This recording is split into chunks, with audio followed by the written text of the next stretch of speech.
Hi అండి. Welcome to cooking with కుమారి. ఎలా ఉన్నారు అందరూ బాగున్నారా? నేనైతే చాలా బాగున్నానండి. ఈరోజు అయితే మన వీడియోలో వెంటి రొయ్యలు సొరకాయ కర్రీ ఎలా వండుకోవాలో చూద్దాము. ఇవైతే మా వారు విజయవాడ నుంచి తీసుకొచ్చారండి. ఆయన వెళ్ళారు విజయవాడ, అక్కడ నుంచి తీసుకొచ్చారు.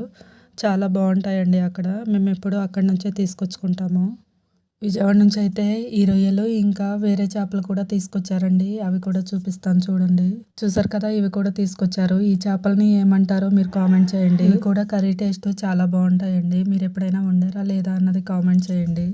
ఇవైతే ఎప్పుడు వండుకుంటూనే ఉంటామండి. ఇవైతే టేస్ట్ చాలా బాగుంటాయి. పిల్లలు కూడా ఇష్టంగా తింటారు. ఇవి తీసుకొచ్చాక తలకాయలు తోకలు తీసేస్తారు కదా, ఇవైతే తలకాయలు మేము పడేయమండి. వీటితోటి కారపొడి చేస్తాము. టేస్ట్ అయితే చాలా బాగుంటుందండి. రొయ్యల తలకాయలతో కారపొడి ఎలా చేసుకుంటారో నెక్స్ట్ వీడియోలో చూపిస్తానండి, చూసేయండి. చూసారు కదా, ఇవేనండి రొయ్యల తలకాయలు. ఈ కారపొడి చేసుకొని పెట్టుకుంటే టిఫిన్స్లోకైనా రైస్లోకైనా టేస్ట్ చాలా బాగుంటుందండి. ఒకసారి ట్రై చేయండి మీరు కూడా. ఇవి ఎప్పుడు తీసుకొచ్చినా కూడా నేనైతే ఖచ్చితంగా వీటితో కారపొడి చేస్తానండి. టేస్ట్ చాలా బాగుంటుంది. ఎక్కువ టైం కూడా పట్టదండి, ఈజీగా చేసేయచ్చు. నేనైతే ఇక్కడ సొరకాయ తీసుకుంటున్నానండి. వీటిలో సొరకాయ వేసుకున్నా బాగానే ఉంటుంది. ఇంకా దోసకాయ, వంకాయ వాటిలో కూడా వేసుకుంటారండి. దేంట్లో వేసుకున్న టేస్ట్ మాత్రం చాలా బాగుంటుంది. ఇప్పుడైతే ఇంకా వీడియోలోకి వెళ్ళిపోదాం.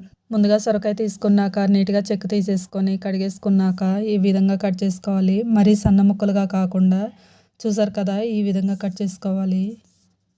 చూసారు కదా, ఈ విధంగా కట్ చేసుకొని పెట్టుకున్నాక ఒక గిన్నెలో 1 గ్లాసు వరకు వాటర్ పోసుకొని స్టవ్ మీద పెట్టుకొని, వాటర్ గోరువెచ్చగా అయితే సరిపోతుందండి.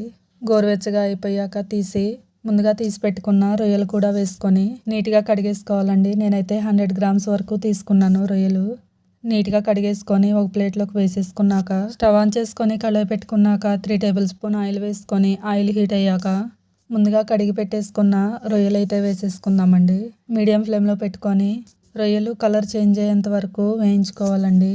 హై ఫ్లేమ్లో పెట్టి వేయించుకుంటే మొత్తం మాడిపోతాయండి. టేస్ట్ అయితే అసలు బాగోవు. మీడియం ఫ్లేమ్లో పెట్టుకొని ఈ విధంగా కలర్ వచ్చేంత వరకు వేయించుకొని తీసి పక్కన పెట్టేసుకున్నాక అదే కళాయిలో కట్ చేసి పెట్టుకున్న ఆనియన్ పచ్చిమిర్చి వేసుకొని, ఆనియన్ పచ్చిమిర్చి కొంచెం వేగాక కరివేపాకు కూడా వేసుకొని, కట్ చేసి పెట్టుకున్న సొరకాయ టమాటా కూడా వేసుకొని మొత్తం కలిసేలాగా ఒకసారి కలిపేసుకున్నాక మూత పెట్టుకొని 10 to 15 మినిట్స్ వరకు మగ్గించుకోవాలి. చూసారు కదా, ఈ విధంగా మగ్గిపోయాక ఒకసారి మొత్తం కలిపేసుకున్నాక 1 టేబుల్ స్పూన్ అల్లం వెల్లుల్లి పేస్ట్, చిటికెడు పసుపు, 2 టేబుల్ స్పూన్ కారం వేసుకొని మళ్ళీ ఒకసారి కలుపుకున్నాక ముందుగా వేయించి పెట్టుకున్న రొయ్యలు కూడా వేసుకొని కలుపుకున్నాక మూత పెట్టుకొని ఒక 5 మినిట్స్ వరకు మగ్గించుకున్నాక మూత తీసుకొని 1 గ్లాస్ వరకు వాటర్ పోసుకోవాలండి. వాటర్ పోసుకున్నాక రుచికి సరిపడా ఉప్పు కూడా వేసుకోండి. నేనైతే వీడియోలో చూపించలేదు.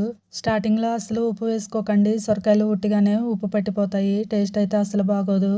సగం వరకు ఉడికాకైతే వేసుకోవాలి. వాటర్ పోసుకొని కర్రీ ఈ విధంగా ఉడుకుతున్నప్పుడు 1 టేబుల్ స్పూన్ ధనియా జీరా powder, 1/2 teaspoon garam masala powder వేసుకొని మొత్తం కలుపుకున్నాక ఆయిల్ సపరేట్ అయ్యేంత వరకు ఉడికించుకొని స్టవ్ ఆఫ్ చేసుకొని సర్వ్ చేసుకుంటే ఎంతో టేస్టీ ఈజీ అయిన సొరకాయ వెండి రొయ్యల కర్రీ అయితే రెడీ అయిపోతుంది. టేస్ట్ అయితే చాలా బాగుందండి. మీరు కూడా ట్రై చేసి ఎలా వచ్చిందో కామెంట్ చేయండి. వీడియో చూసిన ప్రతి ఒక్కళ్ళు అయితే లైక్ చేయడం మాత్రం మర్చిపోకండి. అలానే మీ ఫ్రెండ్స్ అండ్ ఫ్యామిలీ మెంబర్స్కి షేర్ చేయండి. మరెన్నో టేస్టీ ఫుడ్స్ కోసం మన ఛానల్ సబ్స్క్రైబ్ చేసుకొని ఫాలో అవ్వండి. బాయ్.